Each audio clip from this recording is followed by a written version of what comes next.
Hey everybody!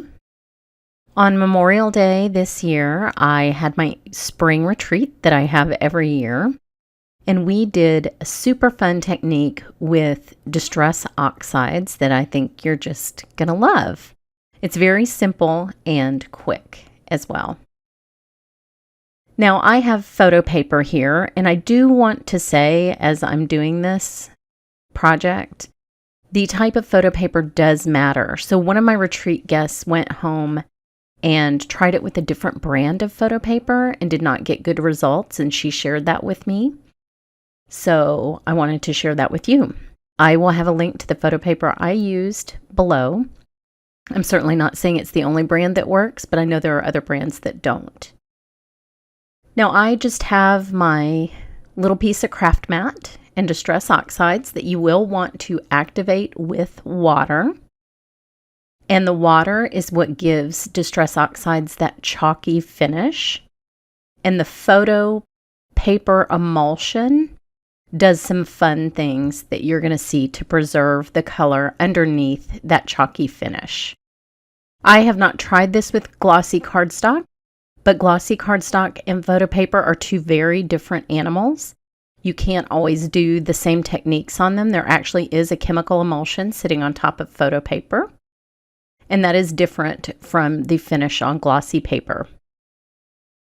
Now, I like to normally just let these air dry, but I'm going to use my heat gun to speed this up for you in the video, and I also have one that's already finished that I'll be showing you. Now, the combination of colors that you use in this technique does matter. We noticed at retreat that paler colors did not show off this technique as well as darker colors, and you actually kind of see an example of that here. The blues work beautifully. The reds, get some of the deeper reds and pinks work great. The yellows and the paler colors, not so much. So you'll see what I mean in a minute. And hold on to your photo paper. Now be careful when you're heating photo paper, because you can get too close to the photo paper and heat that emulsion up too much, and then bad things happen. Here's my finished one with a little bit more yellow on it. Now I have this beautiful scrollwork stencil, and I'm leaving the camera to spray it with pixie spray, which is a must, to get it good and tight down to your photo paper. Then I'm just going to take a simple baby wipe. This is so easy. And I'm going to wipe out the little squares. And as I do this, you'll see the color intensify, and it gets very shiny and looks sort of jewel-like underneath there as I'm wiping the oxidized portion off. But you'll also notice that it's not changing the colors underneath because the ink has already bonded with that photo paper, and it allows me to wipe off the chalky surface and leave just a fun chalky background pattern. And you'll notice that it's mostly blue that's sitting up on top. That's one of the effects that I'm talking about when I talk about certain colors working better than other colors.